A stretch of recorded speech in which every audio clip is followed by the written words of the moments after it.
warahmatullahi wabarakatuh. Kembali lagi di podcast KPI Smart, yaitu di podcast Yang Muda Yang Berperan. Boleh dong kalau misalnya aku bilang KPI Smart, Yang Muda Yang Berperan. Boleh ya? Oke. Balik lagi di podcast kita, yaitu di podcast KPI Smart, Yang Muda Yang Berperan. Kali ini kita kedatangan tamu dari anak unsut gitu ya, di kampus sebelah tentunya gitu ya. Selamat siang Mas. Ya, selamat siang. Oke, kali ini kita akan membahas seputar tentang dakwah dan juga tentang ilmu-ilmu yang mungkin bisa kita dapat gitu ya dari kakaknya sendiri gitu ya, untuk kita sebagai mahasiswa, sebagai agent of change dan juga menebar pengetahuan agama dan juga pengetahuan kebaikan tentunya. Oke.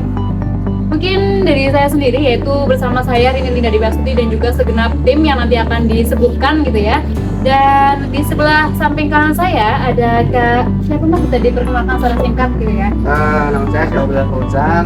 Tadi juga sudah dijelaskan, saya mahasiswa Universitas Jenderal Sudirman dan saya di Fakultas Teknik, lebih tepatnya Teknik Elektronik.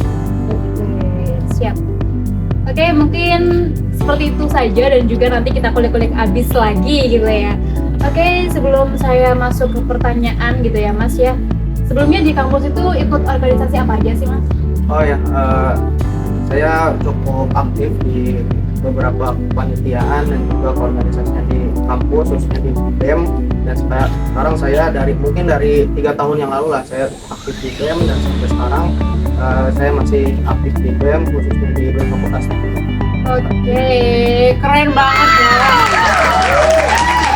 BEM sendiri itu adalah Badan Eksekutif Mahasiswa. Oke. Dan selanjutnya itu menurut pandangan Kak Aisyah Fauzan ini sebagai mahasiswa dan juga mungkin sebagai ketua BEM juga ya Mas ya, bagaimana sih anak muda dapat memberikan dakwah di lingkungan kampus serta meningkatkan semangat aktivitas dalam menuntut ilmu seperti itu? Ya. Kalau menurutku ya, kita lihat dulu dari definisi tadi lingkungan kampus. Lingkungan kampus kan terdiri dari lingkungan fisik, juga lingkungan akademik, dan juga lingkungan sosial. Jadi dalam jalannya lingkungan di kampus ini memang sudah adanya yang namanya sosial ini loh. Sosial ini adalah dimana kita berinteraksi dengan orang lain, lalu juga akademik. Di sini harus adanya lingkungan akademik karena memang ini lingkungan kampus, bahwa setiap mahasiswa, setiap masyarakat di kampus itu punya kewajiban untuk memberikan sesuatu dan mendapatkan sesuatu. Khususnya kita bisa bahas lebih rincinya adalah mengenai kebebasan tentang akademik dan kebebasan berpendapat gitu. Maka dari itu yang namanya dakwah kan kalau misalnya kita artikan yaitu menyampaikan sesuatu. Yaitu kalau misalnya menyampaikan sesuatu, kita nggak bisa tarik secara garis lurus, garis besar bahwa ini cuma tentang agama, tapi juga tentang ilmu-ilmu yang kita dapatkan di kampus. Entah itu mengenai, kalau saya kan belajar tentang teknik ya, saya sampaikan. Karena kalau misalnya ibarat ilmu itu yang tidak bermanfaat, itu ibarat obat yang tidak bisa menyembuhkan. Maka dari itu kalau misalnya kita bahas mengenai ilmu dan juga dakwah, itu saling berkesinambungan, bahwa ilmu yang didapat itu harus disampaikan kepada orang lain. Waduh, keren banget, ilmu yang didapat harus disampaikan kepada orang lain gitu ya guys. Oke, dan pertanyaan selanjutnya yaitu BTW Kak Aisyah Fauzan ini kan mahasiswa BEM. Nah, menurut kakak sendiri, bagaimana sih cara anak muda dapat termotivasi diri sendiri dan juga teman-temannya gitu ya untuk aktif dalam kegiatan dakwah di kampus gitu Kak? Kegiatan dakwah ya berarti fokusannya. Ini kalau misalnya untuk semangat itu kita ngelihat masing-masing orang sebenarnya. Kalau misalnya aku kenapa bisa ikut kegiatan banyak seperti BEM dan juga kegiatan-kegiatan lain di kampus, itu karena memang kemauan diri sendiri dan pengen belajar tentang sesuatu lagi gitu loh. Aku sadar kalau misalnya aku pada saat masuk di kampus ternyata aku banyak kurangnya loh, melihat orang yang banyak yang berbeda, entah itu dari lingkungan yang berbeda, terus juga daerah yang berbeda, dan juga latar belakang yang berbeda. Dan itu aku lihat mereka punya kelebihannya masing-masing. Khususnya kan misalnya aku ketemu sama orang hebat nih di BEM yang tahun lalu, aku pengen belajar nih bisa jadi dia. Maka dari itu sebenarnya kalau misalnya motivasi itu balik lagi ke masing-masing. Terus kalau misalnya kita bahas tentang berdakwah ya, kalau misalnya di masing-masing kampus itu pasti udah ada yang namanya perkumpulan dakwah. Kalau misalnya kita lihat dari organisasi, ada yang namanya HMI, ada yang namanya KAMI, ada yang namanya PMII, dan itu kan sebenarnya fasilitas. Sebenarnya kalau misalnya kita mau terjun di situ, dan tujuan dari masing-masing lembaga itu kan untuk berdakwah di lingkungan kampus, ya itu nggak balik lagi ke masing-masing, tapi balik lagi kalau misalnya untuk organisasi itu hanya fasilitas, dimana kita untuk niatnya untuk berdakwah ya masing-masing lagi gitu. Berarti organisasi itu wadahnya gitu ya, tinggal Betul, kita wadahnya. bagaimana mengolah kita untuk bermanfaat lagi gitu guys. Oke, kita next di pertanyaan selanjutnya, yaitu bagaimana sih anak muda dapat mengintegrasikan dakwah dan juga peningkatan ilmu di kegiatan sehari-hari mereka di kampus. Jadi menyatukan ya antara dakwah dan juga pengintegrasian dengan peningkatan ilmu di kampus masing-masing. Mengintegrasikan dakwah dengan Peningkatan ilmu dan di kampus peningkatan ilmu. masing-masing. Ya tadi sebenarnya ini balik lagi ke pertanyaan pertama, bahwa nggak bisa sebenarnya ilmu itu dipisahkan dengan dakwah. Bahwa kalau misalnya kita mengintegrasikan, kalau integrasikan artinya menyatukan hal yang berbeda. Tapi menurutku memang yang namanya ilmu itu yang harus disampaikan tadi.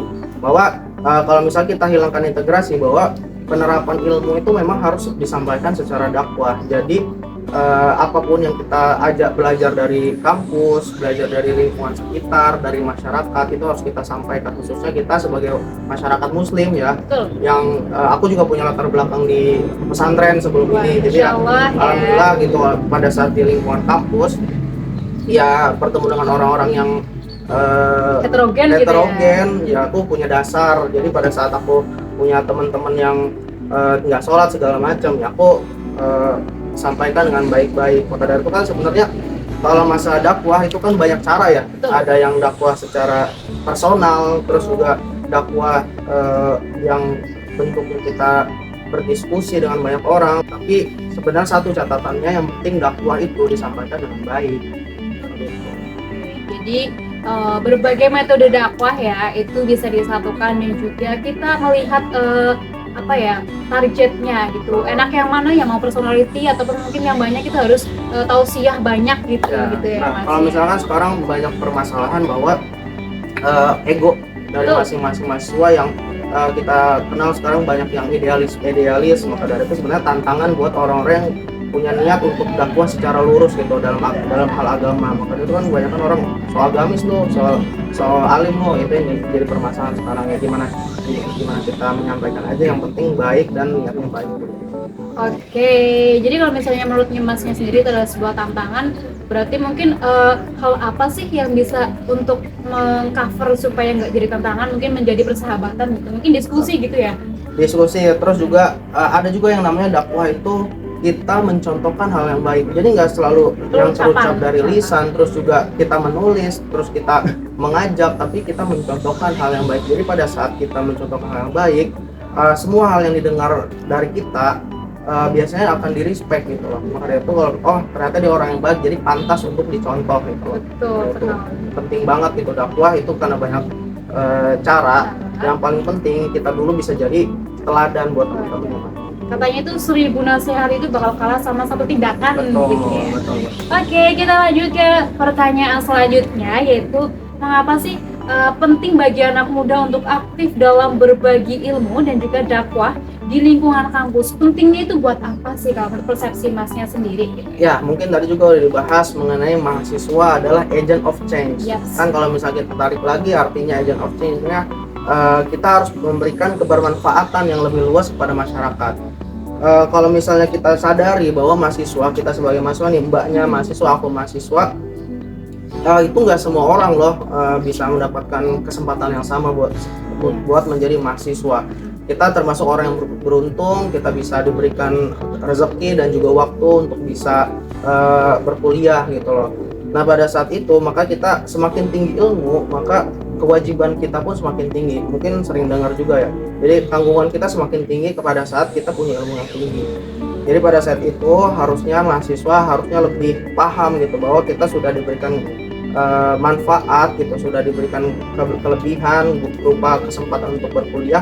Kita harus memberikan kebermanfaatan yang lebih luas juga untuk masyarakat dalam memberikan ilmu yang kita dapat di lingkungan kampus. Oke, boleh banget lagi.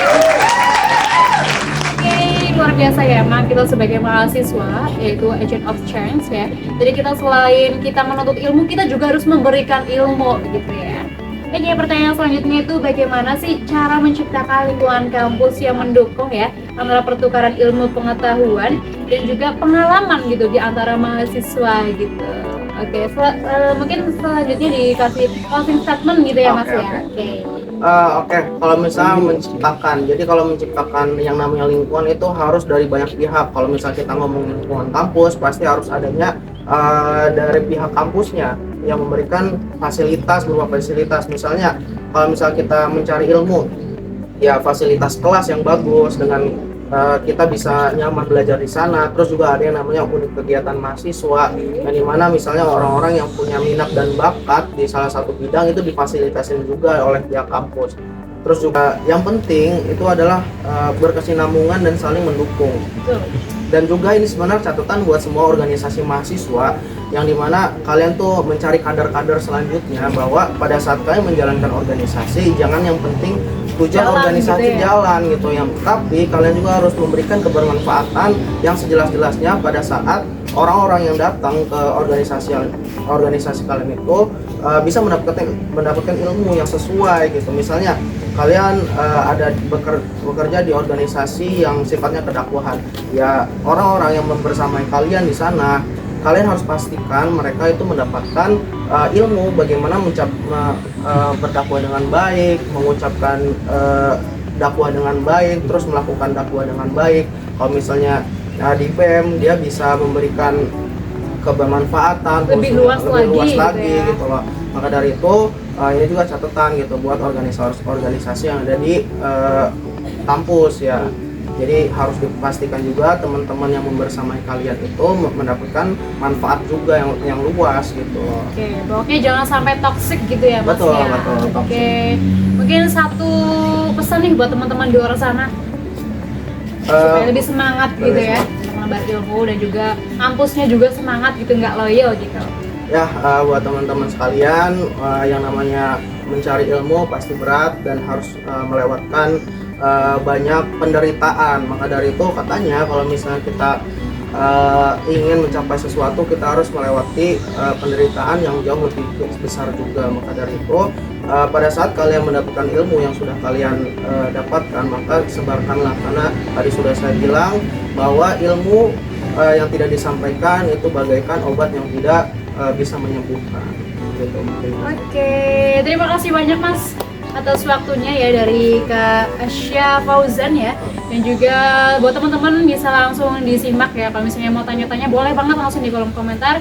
Terima kasih kepada segenap kru yang bertugas, dan kita beri tepuk tangan lagi ya.